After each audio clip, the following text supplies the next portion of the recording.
excited for this one. This is a kickboxer of the highest order. He has so many different kicks and punches in his arsenal and figures to try to keep this on the feet here tonight.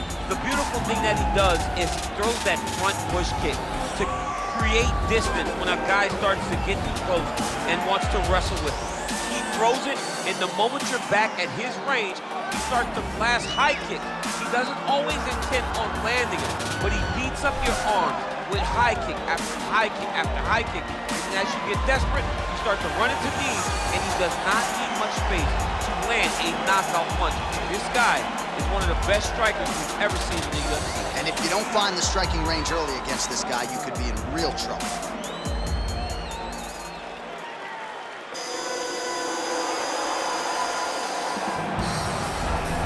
Well, you can argue this is the most influential martial artist of all time, the great Bruce Lee, making his walk to the octagon here tonight, champ. Everybody wants to be Bruce Lee. They say they want to be like Mike. If you're a fighter, you want it to be like Bruce Lee. You want it to be that fast. You want it to be that charismatic. You want it to have an ability to just freeze your opponents.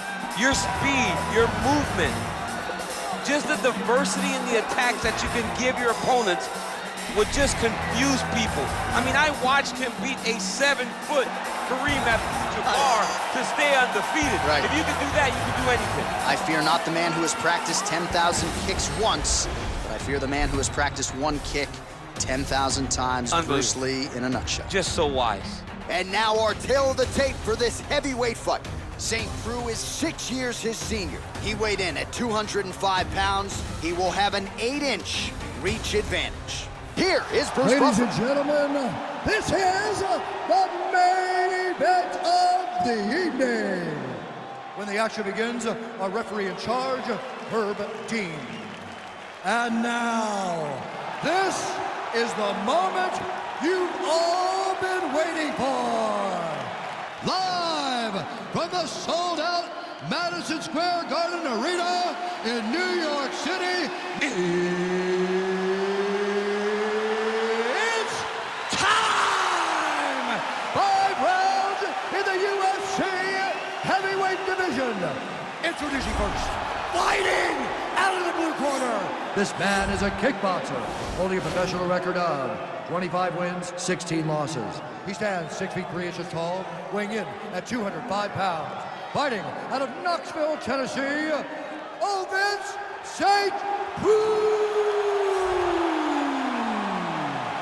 And now introducing his opponent, fighting out of the red corner. This man is a mixed martial artist making his professional debut here tonight. He stands 5 feet 7 inches tall, weighing in at 145 pounds. Fighting out of Los Angeles, California, Bruce the Dragon Lee!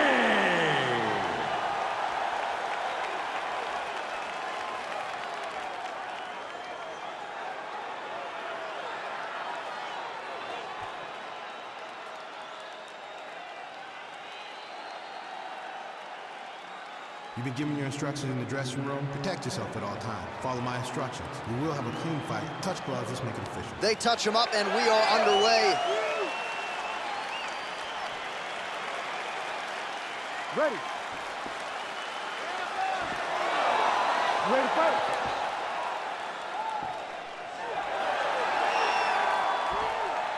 All right, so here we go with the start of round 1. I can tell how excited you are for this matchup. Seems to be a striking advantage on one side, but maybe not.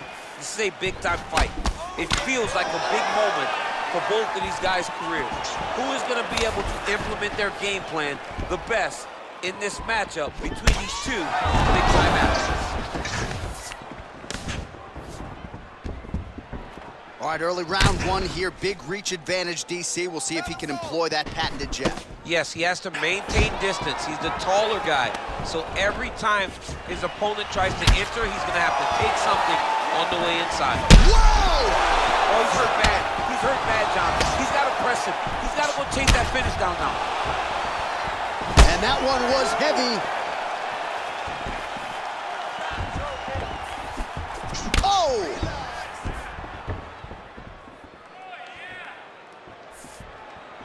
Look at him drive his shin into his opponent's body with that body kick. All right, he closes the distance, gets the single collar tie. 2 minutes have expired in our opening round. Ooh, big shot land. That was a thudding leg kick. And both guys really throwing with authority.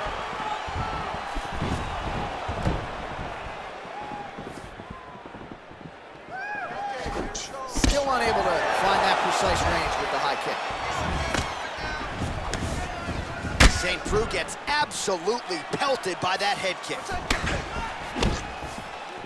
Just over 2 minutes to go in the round. Effective punch there by Lee.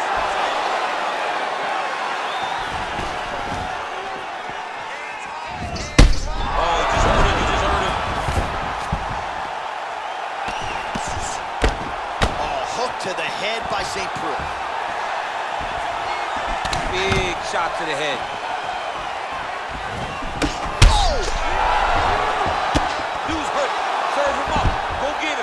All right, he's got the full mount now. Is this one of the most dominant positions in MMA? Is that fair to say? It's a very dominant position. It's one of the most ideal positions you can get to, especially if you're fighting someone that doesn't truly understand that they're not in as much danger as they are. Because it's dangerous, but there are a lot of outs. And if a person isn't very understanding of that, then you can really, really put some damage on them. Oh, now trying to isolate an arm, DC. He needs to move his hips back to cover. He cannot allow him on that angle. He's gonna attack arm bar here. You gotta recognize that when a guy starts to put his feet on your hips, you gotta move him off, and you gotta cover. You can't do it. Oh, and there's the horn at the end of the round. So the fighter was really caught in a submission there just as the horn sounded. Safe to say he was saved by the bell there. So back to the stools they go. 60 seconds to recover here. We're gonna fight on, ladies and gentlemen. Another round coming up. All right, so a huge round for him there. That head kick probably would have had me out for good. The guy survives to see another round. Yeah, but he'll go back to that. It landed so perfectly. He set it up great. He did a great job of mixing up the target early, going up high, and getting the desired result. Get your bearings back, get your bearings back. Come on, hey, grab a seat. Listen, look at me, look at me, look at me. It's okay. Listen. Step. Ready to fight? Ready. All right, here we go with round 2. Nice kick. Well, you see him land the jab there. He's got the reach advantage. You might as well use it. Well, he's been pretty accurate tonight. He's landed some significant strikes, but his corner's looking for him to mix it up a little bit more and just throw more volume. Because they don't see too much of a threat. This guy has to have confidence in knowing that when he extends his combination, he's still safe, but he's also going to be able to land. He's got to be finding that confidence in his mind that all the reps in the training room are going to pay off. And a nice job at least staying upright on that. And they separate.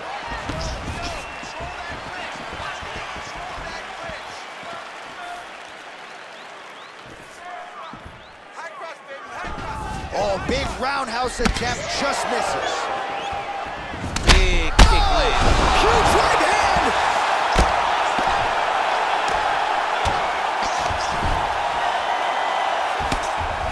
Well, these are some excellent ground and pound strikes here, DC. There's an efficiency with which he operates in these situations. He knows exactly when to throw, exactly when to hold, and it's allowing him to really control the grappling aspect of the fight. There's a song there, right? Know when to hold him, know when to fold him. Yep, There you go. absolutely.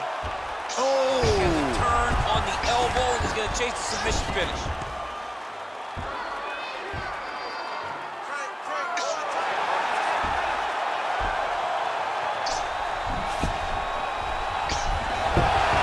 Somehow stays in the fight.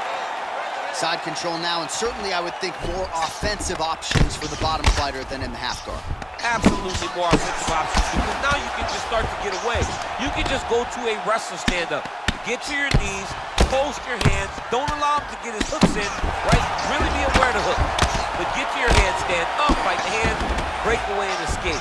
But it's so much more free-flowing than a half guard in the side control. Because all you need to do is just get the opponent's body up, because his legs are just free to move. His legs are not controlling anything. his legs are just free, so you have more freedom to use yours. Check the slick movement where he slugged the leg back in the middle. Now he's gonna try to roll for a knee bar. Oh, wow, oh!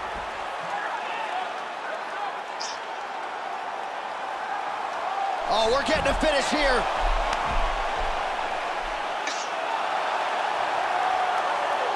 Oh, now he's in trouble.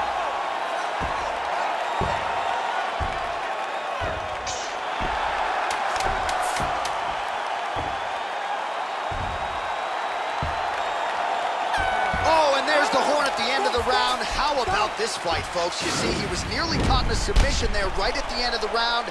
Saved by the bell. So back to the stool. Mentally probably not in a great place here. We'll see if he can recover and get himself back into this fight.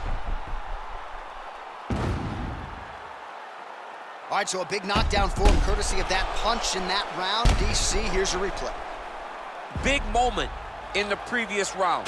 They were both fighting very well, but when he landed this punch right here that sits his opponent down, it showed that the power is not equal, and if he can land, he does have the ability to damage. Oh, really using his reach advantage there with that punch, DC. Well, that'll quiet the storm. Shot blocked by Lee. I might let you kick the inside of my leg after the show. No. See how that feels. You don't want that, J.A. You do not want that. No one wants that. Even trained professional fighters can't take too many of those strikes. OSP gets hit with a kick. That one appeared to land flush. Oh, he's in trouble. He's hurt bad. He's hurt. He's hurt. Oh! Look at that. He's in trouble. It's over. It's over. It's over. It's over. Pinpoint strike to end this fight. It landed flush. I'm not even sure the opponent wholly saw it coming, and before he could recover, the referee was in to stop the fight. So a huge knockout victory for that fighter here tonight. Well, he's going to enjoy watching this one back. Let's take a look at the replay of the knockout just a moment ago. It was right hand after right hand after right hand. Finally, he found the one that hit the exact sweet spot that ended his opponent's night. Well, what a moment for this fighter here tonight. A massive knockout on the sport's biggest stage. Seminal moment for that fighter tonight. Ladies and gentlemen, referee Herb Dean has called a stop to this contest at 1 minute, 2 seconds of the third round. Declaring the winner by knockout, OvinceSaint. So the celebration is on with him and his team, and rightfully so. A monumental result tonight.